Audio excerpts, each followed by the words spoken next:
Entonces yo voy a hablar de los resultados obtenidos con la terapia CAR y antes de eso me gustaría poner en contexto este tratamiento, y yo siempre lo hago en contexto del trasplante hematopoyético, porque en realidad los hematólogos hace muchos años que utilizamos células para tratar cánceres, para tratar tumores.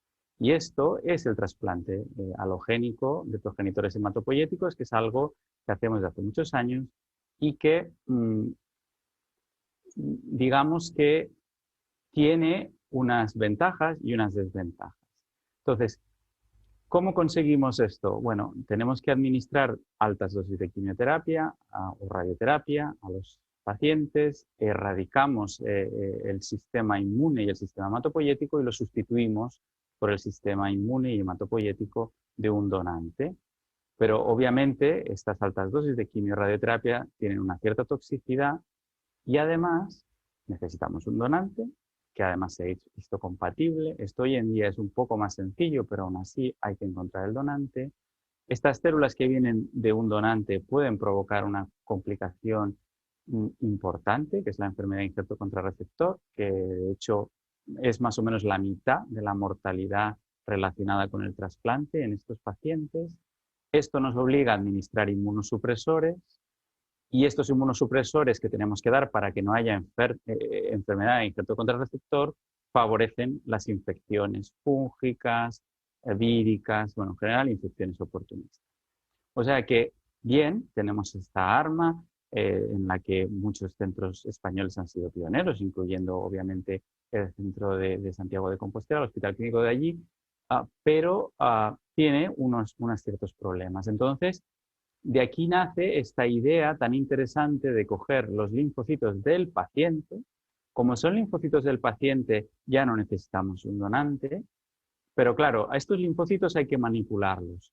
Los manipulamos con un virus, este virus consigue que estas células ahora expresen una proteína sintética que no es natural, que no debería estar ahí, pero que consigue que esos linfocitos, esas células vivas, ahora identifiquen un antígeno, en este caso es el CD19, que expresan las células tumorales, y ahora estas células propias del paciente son capaces de eliminar el tumor.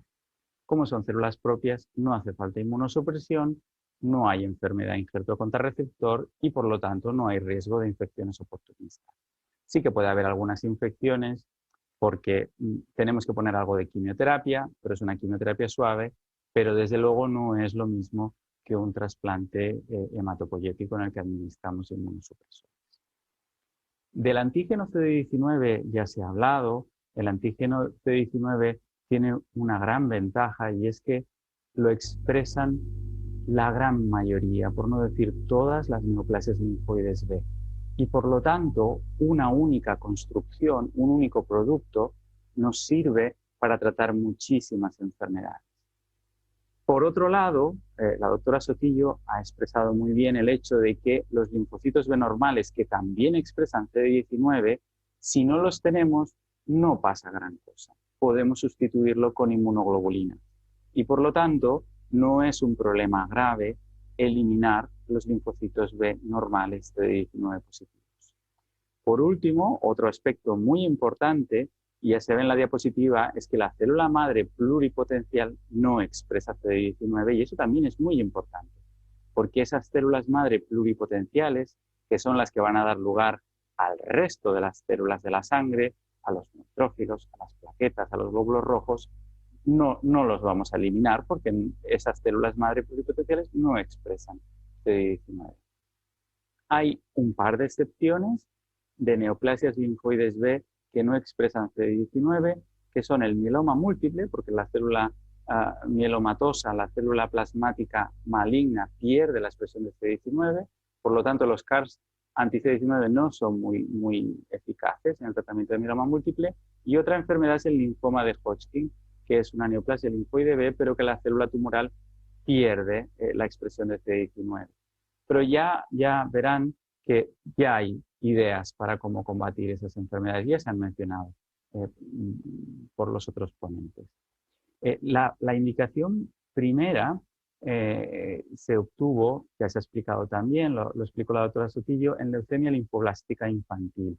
Y este es el ensayo clínico que otorgó esta indicación. Es un ensayo clínico en niños con leucemia linfoblástica sin opciones terapéuticas. Aproximadamente la mitad de ellos incluso habían recibido un trasplante halogénico y habían fracasado después del trasplante halogénico.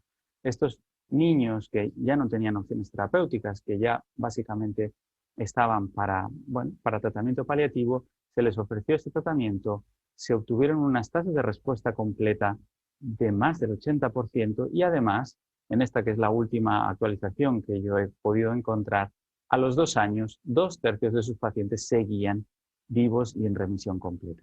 Estos son unos resultados fabulosos teniendo en cuenta este tipo de pacientes. En el linfoma difuso de células grandes, aquí hay 2 productos aprobados. Uno es el mismo que el anterior, el Kymriah, y otro es el producto de Gilead. Los 2 consiguen unas tasas de respuesta muy importantes también, tasas de respuesta global entre el 60 y el 80%, y de esos entre el 40 y el 50% consiguen una respuesta completa, con erradicación total del tumor. También son estos pacientes que han recibido como mínimo 2 líneas de tratamiento, muchos de ellos incluso trasplante autólogo, que es el tratamiento estándar en el linfoma en recaída. En la tercera columna está este producto que está actualmente en evaluación en Europa. Como bien ha dicho el doctor Juan, ya ha sido aprobado por la FDA en Estados Unidos, pero aún en la EMA y está todavía en evaluación. Pero bueno, es probable que se acabe aprobando en poco tiempo. Tal es la eficacia de estos productos en linfoma difuso de células grandes que ya hay ensayos fase 3. De hecho, nosotros hemos participado en 2 de estos ensayos en los cuales se comparan pacientes que han recaído después de una única línea de tratamiento con linfoma difuso de células grandes a el tratamiento estándar, que sería quimioterapia de rescate con trasplante autólogo, versus la administración del CAR. Estos ensayos todavía no se han presentado ni se han publicado. Sabemos que se ha acabado el reclutamiento porque hemos participado en 2 de ellos y esperamos que haya datos pronto. Pero si esto se confirmara, si se confirmara que los CAR son mejores que el tratamiento estándar en recaída, pues obviamente supondría un avance todavía más importante. Arriba del todo está otro ensayo fase 3, este en leucemia linfoblástica del adulto, también fase 3 comparativo con tratamientos estándar en pacientes con leucemia linfoblástica del adulto recaída, como son blinatumomab o inotuzumab. También es un ensayo que será interesantísimo ver si mejora los resultados de los tratamientos más convencionales. En otros linfomas también, todos los linfomas B, prácticamente todos, expresan CD19. En linfoma folicular se acaban de actualizar los datos, esto se acaba de publicar del estudio de la Universidad de Pensilvania. Como podemos ver, en folicular es una curva que se aplana también y ya estamos hablando de 60 meses, estamos hablando de pacientes que llevan 5 y 6 años en respuesta completa mantenida. Y son pacientes obviamente que habían hecho muchas líneas de tratamiento previas. Y aún más interesante y más impresionante es en linfoma de células del manto, la variante que ha contado el doctor Juan, que es una variante de Yescarta, pero que se llama Tecartus. Es un cambio simplemente en la forma de producirlo y igualmente unos resultados bastante impresionantes en un linfoma tan agresivo como el linfoma de células del manto. Este producto ya ha sido aprobado por la EMA, de hecho hace unos meses ya. Lo que pasa es que ya sabemos cómo es la cosa, entre que se aprueba la EMA y se aprueba por el Ministerio de Sanidad y se pone en marcha todo lo que supone la aprobación de terapia CAR en nuestro país, todavía estamos en esa fase. Pero estará pronto también disponible para los pacientes de nuestro país. Esta es la situación actual de los CARs, en amarillo los CARs aprobados. Estos mismos CARs anti-CD19 tienen actividad en otras enfermedades, como por ejemplo la leucemia linfocítica crónica, leucemia linfoblástica del adulto, pero todavía los ensayos no están suficientemente maduros como para tener estas aprobaciones y por lo tanto el uso en estas enfermedades se considera experimental. y otros dianas. Hemos hablado del mieloma y cómo las células plasmáticas mielomatosas típicamente pierden la expresión de CD19, pero no pasa nada. Ya hay otros antígenos que se han identificado. Uno de estos es el BCMA. Este es uno de los primeros estudios. Este es un estudio recientemente publicado con unos resultados, unas respuestas también muy, muy, muy impresionantes. Quizá la duración de la respuesta no es tan buena como nos gustaría, pero aún así supone un avance impresionante para estos pacientes con mieloma múltiple multirefractarios. En linfoma de Hodgkin también es una célula tumoral que no expresa CD19, pero sí expresa CD30. También hay CARs anti-CD30, este de la Universidad de Baylor, primeros estudios con resultados interesantes, y este estudio más reciente con ya un número importante de pacientes tratados. Y nuevamente aquí las respuestas son muy buenas, la duración quizá no tanto, pero bueno, hay mucho trabajo para hacer y mucha investigación para mejorar estos resultados en el linfoma de Hodgkin también. Y no podemos olvidarnos de los tumores sólidos.